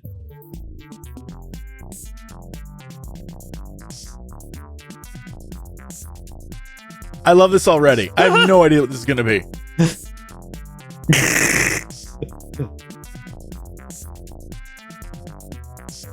Yo. I love it already. Yeah. Yep. Developer did LSD and just made a game. No, it's the lovely, sweet Dream Diary, Dream Emulator. That's all it is. That's all it means. Drugs are illegal in Japan. Shall I get to it? Yeah, let's go. All right. Day one, we're starting straight, and I think as a favor to you guys, I'm going to turn the shake from walking off. Thank you. That's very good, yes. Yeah. So here we go. 10 minutes on the clock. I'm starting. Go. We're going to find that motherfucker. Here is a quote for Jesse to read, and then I'll walk around a bit. Accurate details of the Gray Man's spawn mechanics remain unknown. However, numerous studies have shown that his spawn isn't random and is fully dependent on the generation the player is currently in. Generation changes as the player moves, triggers the events, and loads different chunks of the map. When the required generation is reached, the Gray Man appears. Loading and unloading chunks of the map on purpose can be abused to force the Gray Man to spawn faster, although not guaranteed. Okay. All right. So Well, this game, you move it at an incredibly slow pace. you can run, but Yeah. when you do, you really run. but you really go Yeah. for it. Can I get up here? Can I get up on this thing? Oh, what is that? Oh, and you can look down. What is that? You see that? Yeah, someone's Yeah. flipping through. Oh. Oh, everything's going red. Did I die?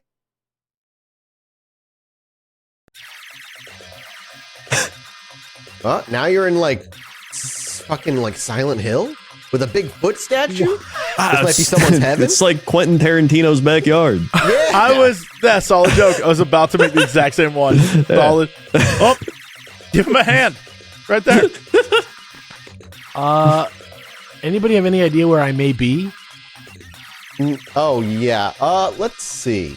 I'm trying to find the Shadow Man. I know that the guy doesn't appear in the natural world it's supposed to be, but I don't know what the natural world is. Supposedly, the natural world is supposed to be like a hub world, but I don't know. Man, I don't know.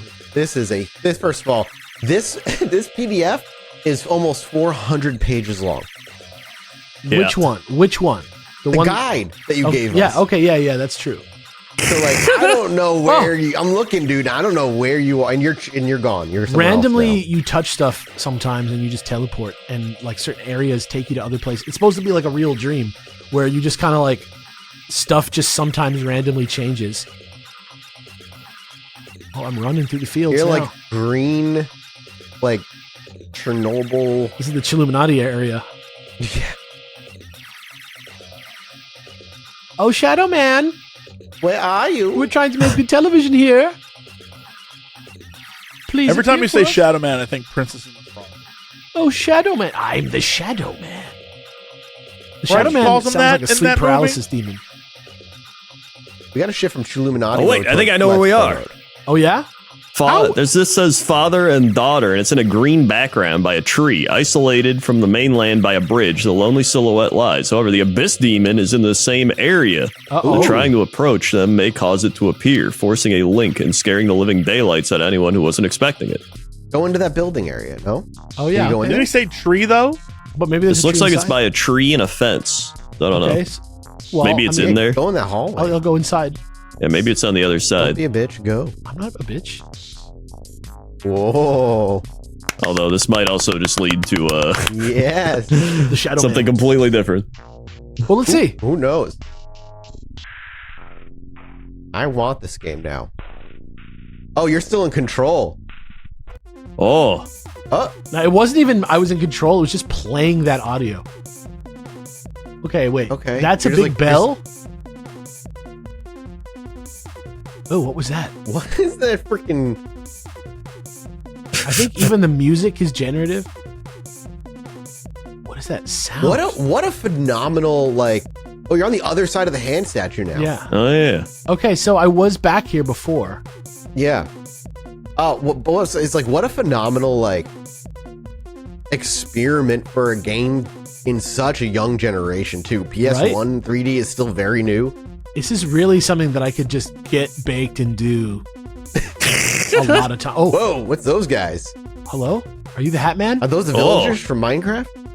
Eh? I think they're like Japanese statues, Buddha statues. Oh yeah. Should See you I touch later. it? Should I touch it? Whoa. Yeah. Oh, these were the Buddha men. I found it.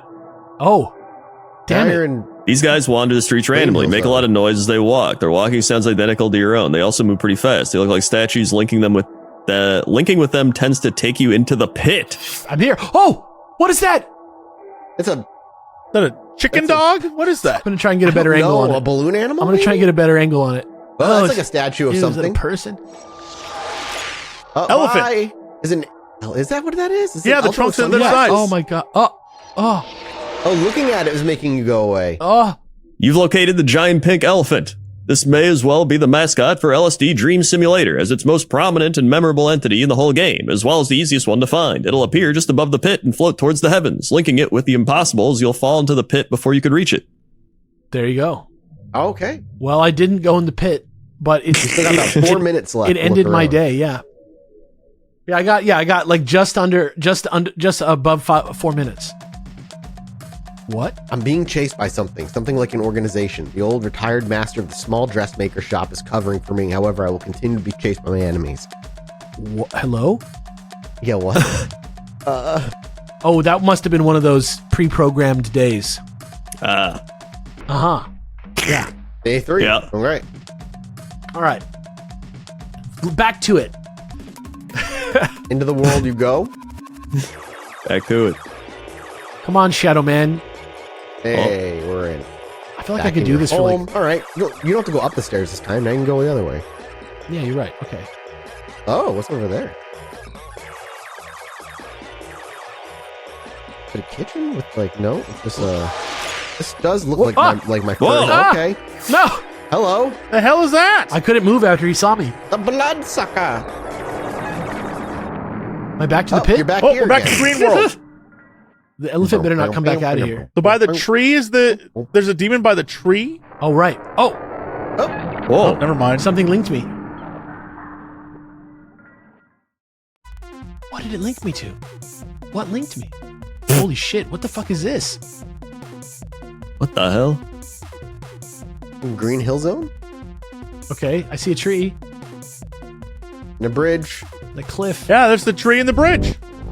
What's that? What's that noise? I think that was the bridge. Under my feet. Wouldn't it be by the tree? You can look up, right? Is there anything in the sky? No, just a cloud. Yo, the thing that flew at you was the imp. Oh yeah. It says the actual chances of the imp appearing are slim. However, it flies straight towards you and forces a link. Dude, Look at Look that. at I'm that. tripping all kinds of legends right now, dude. You are. Oh, Well, Why that worked? I don't know. That's wild. Touch tree 1, no. Touch tree 2, yes. oh, Whoa, we're in a city now. Am Nighttime. I flying? Beautifully lit. am I flying? you're flying. Wait, are you below? Whoa. Up? Whoa. Never mind. Okay, you were Dude, what the loading hell? into the city? Oh, Oh, see you later. dude, All right. I'm having like a real dream panic right now. And What? you're home. Oh, I'm home. Maybe the imp is gone now. yeah. Check if the imp's still there. Oh right, the dream imp. Yeah. You know. The dreaming. Are you here, imp? He Well, is. he is still there. What the? But this time Oh. he didn't come at you and you're Yeah. going somewhere else. He was What's- like, "Yeah, I'm still there." Okay, Hey, how's it going, bro? last ditch effort for Mathis to read this. There are 7 different locations where the gray man can spawn. Chances of spawning is based on speculation. Happy Town, highest chance of spawning. Violent District, second highest chance of spawning. Kyoto, third highest chance of spawning. Temple Dojo, 50-50 chance of spawning. Clockwork Machines, third lowest chance of spawning. Moonlight Tower, second lowest chance. And then Monument Park, lowest chance of spawning. Which must be where you're at now, as in you must be in like Monument Park with all those like statues around. They were saying that like changing it up a lot fucks it up and makes the guy appear, right? So now I'm back at the pit. Where's the pit at on the list? It's not on the list. Is it Monument Park? Monument Park is the lowest chance if that's where you're at. All right, I'm leaving. Whoa, you're fast. I'm leaving. I only have like 15 seconds by my count, but I'm going to take 1 more minute for load times. Yeah. Yeah. See, what would this be? Kyoto? Maybe. It looks very much like a just Japanese village, except for the Violence giant District. sculptures. Kyoto's third highest chance if that's what this is. Okay. Shadow Man. Oh, Shadow Boy. Shadow If you can Man. get yourself to Happy Town, that's the highest percent. I have no idea how to get there. I'm just sleeping. Do you know how to get to Are Happy those Town? the Buddhist? That's the yeah, Buddhist those are guys. the same statues that linked you back to the pit. They'll just send you to the pit. Okay, so we don't want to What go. about if you look at the moon? Will that make you go anywhere? Nope. How do you even know that's the moon, Mathis? I took a guess. That You could know? just be Exactly. J.J. You're just Abrams, dude. assuming. I am. Damn, You're dude. right. Damn, dude. Damn, dude. Yeah, how do you even know, man? Oh, that's Yeah. that's Shinra. Oh, What is this? An office building? Man, I feel like I could just Oh. do this for a whole episode. is that a mausoleum? Yeah, it's back to Let's Playing. I think it's a mausoleum. Or wait, no. What is it that an office? creaking It's noise? a big umbrella. What is that? Should I turn around and look? What is that? What is that? Wait, what is that? Is that him? Oh is yeah, that? what's that thing? Yeah, who is that? Is it the Boston The Baked Bean devil? Boy? Are you the Oh, I guess devil? a Minotaur. Oh, what is He's that? carrying a something. Okay. Rickshaw? Is this a good finale? Where's it going to put me? Linking with the cartless Minotaurs tends to reposition you in Kyoto. Not this time.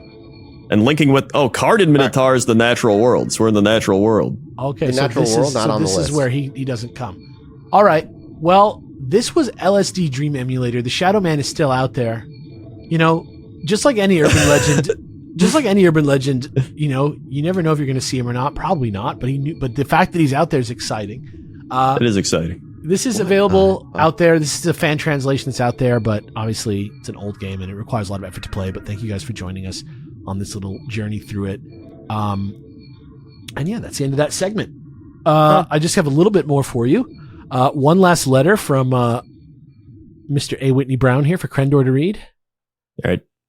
Anyway, before I go, I'll tell you the most interesting thing I heard was about some faction of story group people splintering off with the idea of creating their own legends whole cloth over somewhere moronic like Ong's Hat, New Jersey. I'll link the packet I got handed on it is attached, but be warned, it is not a story group approved, so your safety in legend tripping, it is not guaranteed, dummy. Anyway, so yeah, now I'm off to investigate that before I kneel over and die working, so expect to hear from me again sometime next year. But before he leaves, consider these final 2 quotes from the Kinsella about this Splinters group's work, which will probably be the topic of my next report. Shit and piss, Agent A. Whitney Brown. There you go. And he, of course, has 2 pieces of writing from this book. The subtitle of the book, Legend Tripping Online, is Supernatural Folklore and the Search for Ong's Hat. And these 2 quotes have something to do with that. And he said he'll be back with more of that next year. Interestingly. That's for Jesse to read. This work, I provide an ethnography of online legend tripping performances surrounding 2 enigmatic documents, collectively called the Incunabula.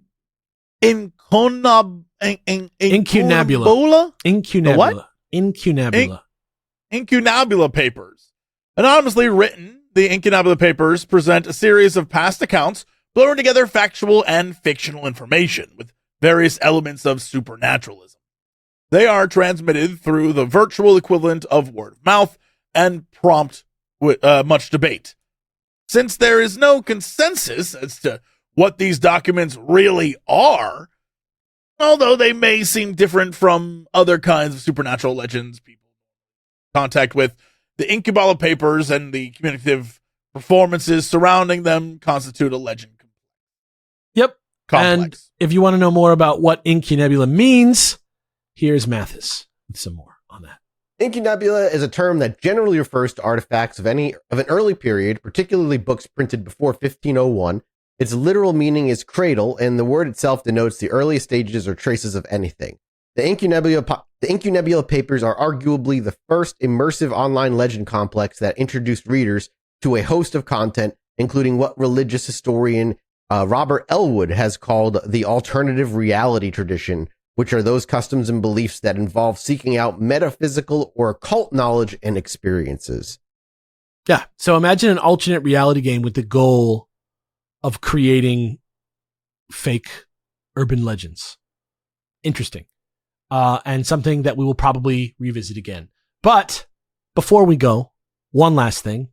You didn't think you were going to get out of this part, right? It's the Burmese poison test all play. After I made you guys buy all that stuff, great. And I'm reading this straight out of my script.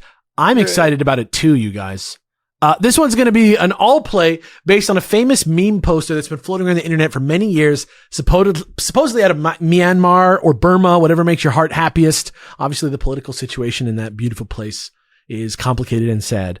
But something that unites pretty much everyone in the country is their knowledge of this meme, which features poorly translated English and is rather hilariously titled, The Food That Shouldn't Eat Together. Have you guys seen this? Do you know the food that shouldn't eat together? No, nope. I don't know what this is. That's this right here. Have a look at this. So according to this 2018 Vice article that I'll link in the show notes, even though it's kind of a folksy type of wisdom that governs this poster, variations on them are pretty common sight in kitchens across the country and a sort of widely known cultural meme, if not always taken the most seriously by every single person who has one. So why don't you tell everybody what this thing looks like real quick? It's literally just a fucking grid of 2 pictures of food. And then above it, it'll says what horrible thing will happen. The first one is eat a pomelo and a lime together, dead.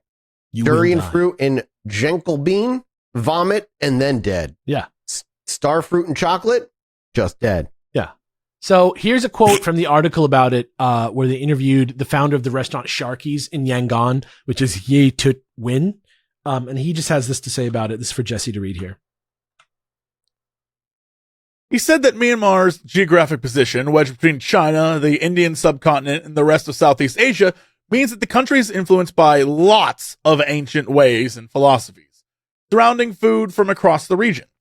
As an example, he said that the Chinese philosophy of yin foods and yang foods is knowingly and unknowingly applied locally.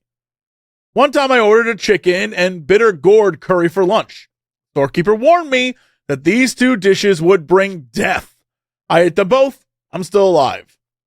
Yay, what win? Boy, I hope that's how you say that. Added that a few individual ingredients shrouded the superstition are sometimes culprits of food poisoning and or food allergies, such as dairy products, pork, and mushrooms. Maybe why there's an alarmist attitude around them. But even still, most of the beliefs are old wives' tales. What win? Again, boy, I know that's not how you really said that. Said with a laugh, we need Mythbusters to come visit. So yeah, get your little food combos ready, and we're going to go straight down the line. First, I just want to say for the record, by the what way, combo am I supposed to have? don't worry, you already took care of yours. Okay. Alex Fossiani Yeah. made me go to a grocery store and buy a cucumber Yeah. and popsicles. Yes. Perfect. And that was it. Yeah. I need y'all to understand. He also wanted me to get coconut, but I just went and got frozen yogurt for lunch, and then I had them give me a little cup of coconut because I'm no fool. Perfect. So what I'm saying is, I bought two very phallic things, Yeah. and it's so LA, no one questioned it. Yeah, perfect. So Jesse is going to first demonstrate the combination of cucumbers and popsicles, which can lead you to acute asthma if you consume them together. So Jesse, cucumber, Yep. and a little bop of a popsicle. Ooh, you know what? Fresh cucumber has that good smell I to it. love fresh cucumber. That It is smells good. like a Favorite spa foods. up in here right now. Yeah. Okay. Cucumber So, is just crunchy water. Does it matter how I do this? I just one after the other. Also, I'm going to sexily eat this popsicle the rest of the episode. That's just fine so with you're- me. That's fine with me. Okay. By the way, I got sour popsicles. That's awesome. Do I bite it? Do I suck it? What do I do? You did it. Now you just have now have a cucumber. Okay. You give it a little time to marinate. And let's see. no, Do you come have on now. asthma?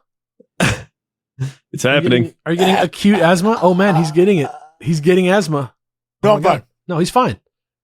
Does it feel weird at all? Do you feel any sort of weird interaction between them at all? No, I mean, the sour popsicle probably was a mistake because it made the cucumber taste weird, but no, it's fine. Yeah. Yeah, but that's fine. The taste isn't what we're Just after. watch We're out. You're going to get after- choked out by the black madame any second. Yeah. She's coming for you. Behind Maybe you that's the what I whole want. time. So second, we'll go to Mathis. If she's like Lady D, I'm fine with Yeah, that. that's fine with me too. Mathis already ate his food this morning. So in the video, Oh, that's right. Yeah. So yeah. so in the video episode, we can play that clip for the people now, which we'll do right now.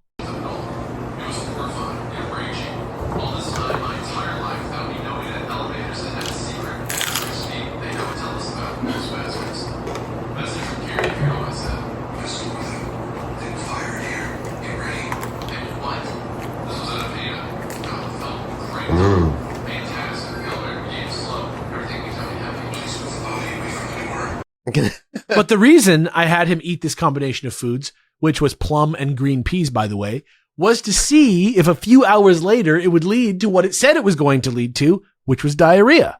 So Mathis, Now, I may have not eaten green peas and ate green beans. you ate green beans and plums?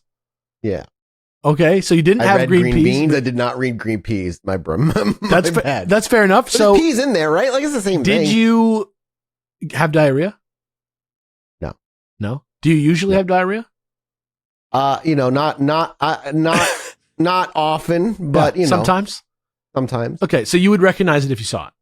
Oh yeah, I would recognize what diarrhea Okay, is. so guys, in The case you're plum was wondering, delicious this morning, though. I will say, having like just a Just eating a plum is just nice. I saw you go back. I saw in the video you went back for another little hit of the plum after you had it. Yeah, it was good. So just in case anybody was wondering, even though it's not on the Burmese poison test, if you have plum and green peas, you're pretty good. You're pretty safe from diarrhea, just so you guys know. Third, for the main event, we have the Cox and Crendor reprise.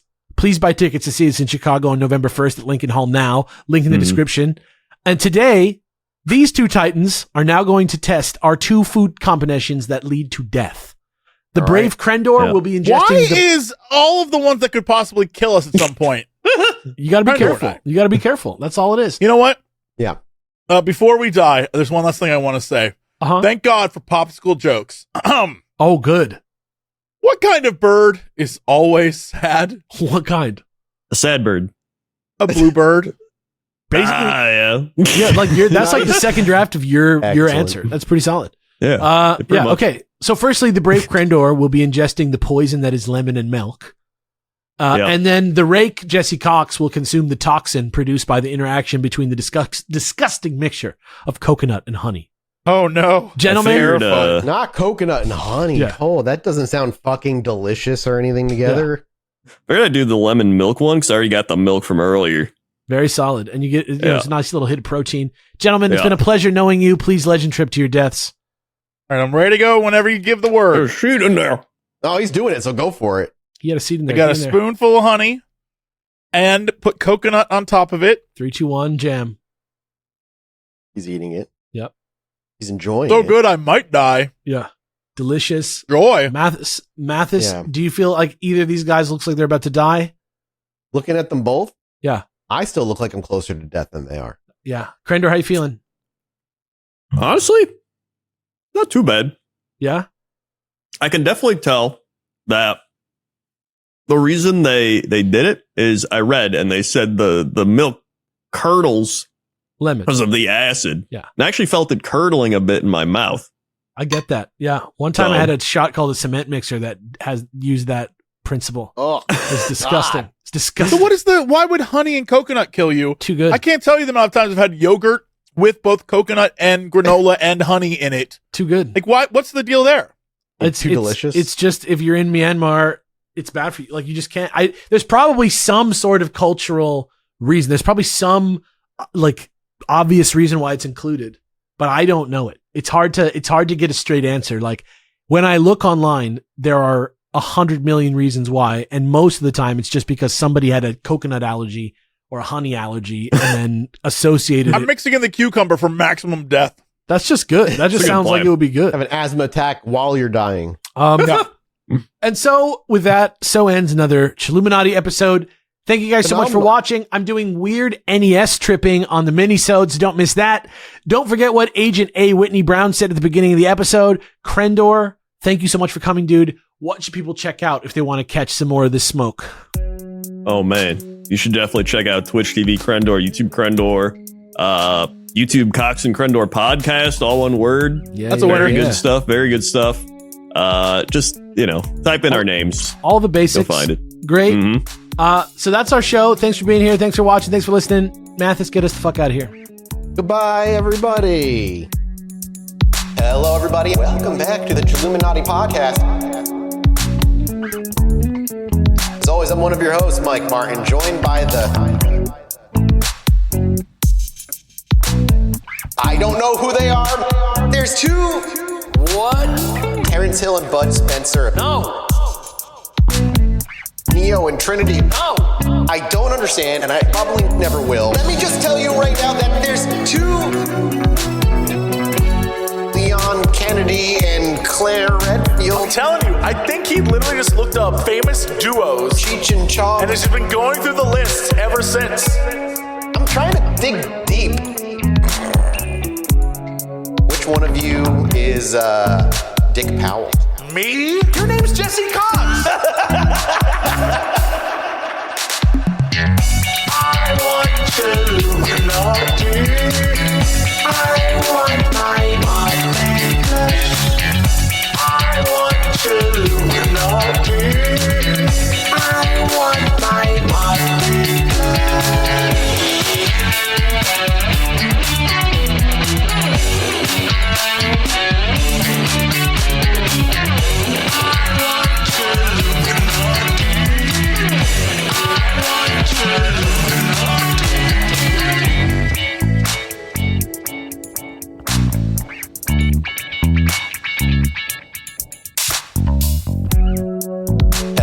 everybody. Welcome back to the Chilluminati podcast. As always, I'm one of your hosts, Mike Martin, joined by Alex and Jesse.